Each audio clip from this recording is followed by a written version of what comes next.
Moratorium సమయంలో వడ్డీపై వడ్డీ మాఫీ అంశంపై సుప్రీంకోర్టులో కేంద్రం అఫిడవిట్ దాఖలు చేసింది. రుణగ్రహీతలకు ఊరట ఇచ్చేలా మారటోరియంలో వడ్డీపై వడ్డీ వదులుకునేందుకు సిద్ధమని కేంద్రం స్పష్టం చేసింది. 6 నెలల్లో 2 కోట్ల వరకు ఉన్న రుణాలపై వడ్డీ వదులుకునేందుకు సిద్ధమైంది కేంద్రం.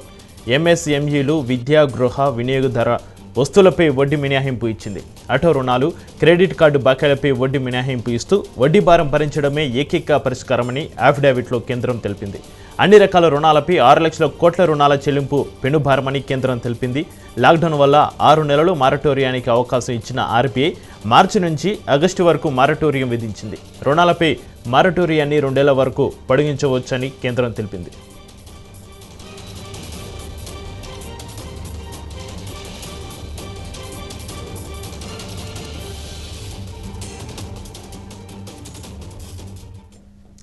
దీనికి సంబంధించి మరింత సమాచారం మా ఇన్పుట్ ఎడిటర్ నరేష్ ఫోన్ లైన్లో అందిస్తారు. నరేష్, లబ్ధిదారులకు కాస్త ఊరట కలిగించే విషయాన్ని కేంద్రం ఈరోజు ప్రకటించింది.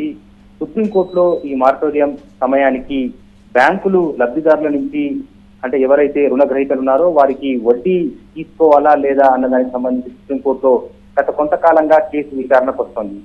మొత్తం రుణగ్రహీతలు ఈ మారటోరియానికి సంబంధించి కరోనా నేపథ్యంలో మేము వడ్డీలు కట్టే పరిస్థితి లేదు, కనీసము వడ్డీ మీద వడ్డీ నుంచైనా మాకు మినహాయింపులు ఇవ్వాలి, అంటే చక్ర వడ్డీ నుంచి మాకు మినహాయింపులు ఇవ్వాలి అని చెప్పి రుణగ్రహీతలు ప్రభుత్వాన్ని విజ్ఞప్తి చేస్తున్నారు. అయితే ప్రభుత్వం ఆర్బీఐ పట్టించుకోకపోవడంతో సుప్రీంకోర్టులో ఈ పిటిషన్ కొంతకాలం క్రితమే దాఖలైంది.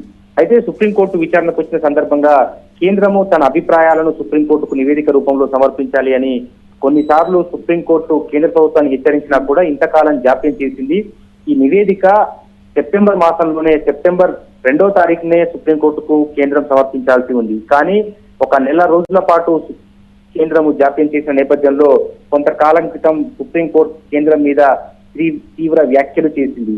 ఈ కరోనా నేపథ్యంలో మీరు విపత్తుల చట్టాన్ని ప్రయోగిస్తున్నారు, విపత్తుల చట్టానికి అనుగుణంగా రుణగ్రహీతలకు వడ్డీ నుంచి మీరెందుకు మినహాయింపులు ఇవ్వలేరో ఒక నివేదిక సమర్పించాలి అని చెప్పి సుప్రీంకోర్టు కేంద్రం మీద తీవ్ర ఆగ్రహం వ్యక్తం చేసిన నేపథ్యంలో కేంద్రం కూడా దిగొచ్చిందని చెప్పాలి. అందులో భాగంగా కనీసం బ్యాంకులు కొంత నష్టాన్ని భరించే విధంగా కేంద్ర ప్రభుత్వం సర్దుబాటు చేసేందుకే ఈ రకమైన నిర్ణయాన్ని తీసుకున్నట్టుగా తెలుస్తోంది. అందులో భాగంగా ఎందుకంటే మొత్తం వడ్డీని ఈఎంఐలకు సంబంధించి మొత్తం వడ్డీ మాఫీ చేస్తే బ్యాంకులు మొత్తం కూడా కుప్పకూలిపోయే పరిస్థితి ఏర్పడుతుంది. ఎందుకంటే 6 నెలల కాలం పాటు వడ్డీలు మినహాయిస్తే బ్యాంకులకు దాదాపు 6 లక్షల కోట్లు నష్టం జరుగుతోంది అని చెప్పి కేంద్ర ఆర్థిక శాఖ ఇప్పటికే సుప్రీంకోర్టుకు నివేదిక సమర్పించిన నేపథ్యంలో ఒక్కసారిగా బ్యాంకులు 6 లక్షల కోట్లను వదులుకోవాలంటే ఇక బ్యాంకింగ్ రంగం మొత్తం కూడా సంక్షోభంలో కూరుకుపోతుంది.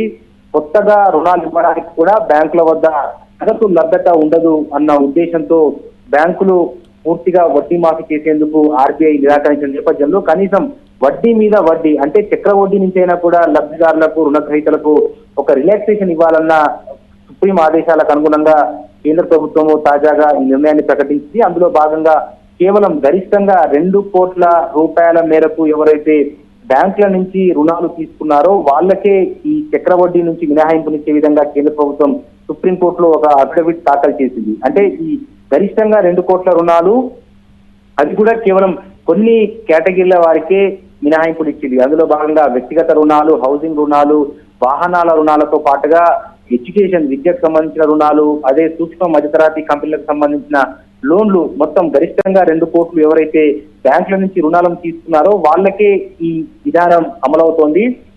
సో అయితే ఈ మొత్తం ఈ 2 కోట్ల గరిష్ట పరిమితి వరకు చక్రవడ్డీ మినహాయింపు లెక్కలు తీస్తే కనుక దాదాపు బ్యాంకులకు 6,000 కోట్ల నష్టం సంభవించే అవకాశం ఉంది.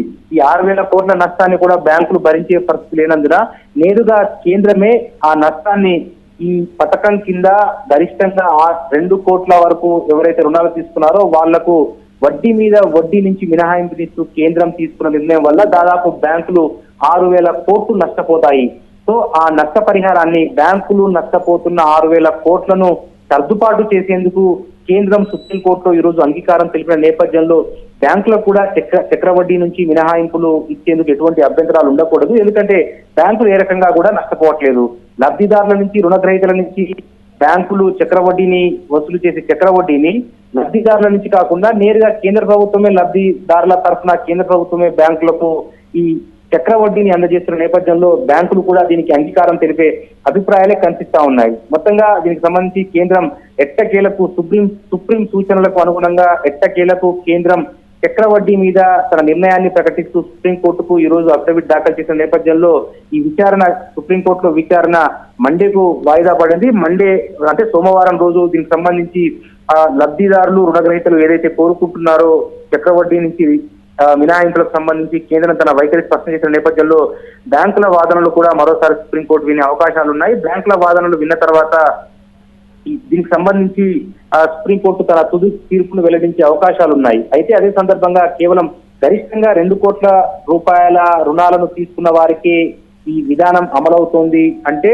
చాలా ఎంఎస్ఎంఈలు ముఖ్యంగా సూక్ష్మ మధ్యతరగతి పరిశ్రమలు అంతకంటే ఎక్కువగానే రుణ బ్యాంకుల గుండా పొంది ఉంటాయి. సో మరి వారికి ఈ షరతులు వర్తించవు కాబట్టి వారు ఏ రకంగా సుప్రీంకోర్టు తమ అభ్యంతరాలను వ్యక్తం చేస్తారు అన్న దానికి అనుగుణంగానే సుప్రీంకోర్టు తన తుది తీర్పును వెల్లడించే అవకాశాలు ఉన్నాయి. ఏది ఏమైనప్పటికీ 2 కోట్ల గరిష్ట రుణ సదుపాయానికి సంబంధించి కేంద్ర ప్రభుత్వము వడ్డీ మీద వడ్డీ అంటే చక్రవడ్డీ నుంచి మినహాయింపు నుంచి నేపథ్యంలో వ్యక్తిగత రుణాలు కానీ వాహన రుణాలు కానీ దాని తర్వాత విద్యా రుణాలు కానీ ఎవరైతే ఈ రుణాలు తీసుకున్నారో వాళ్లకు కాస్త ఊరట కలిగినట్లయింది. Chakri right, thank you Naresh.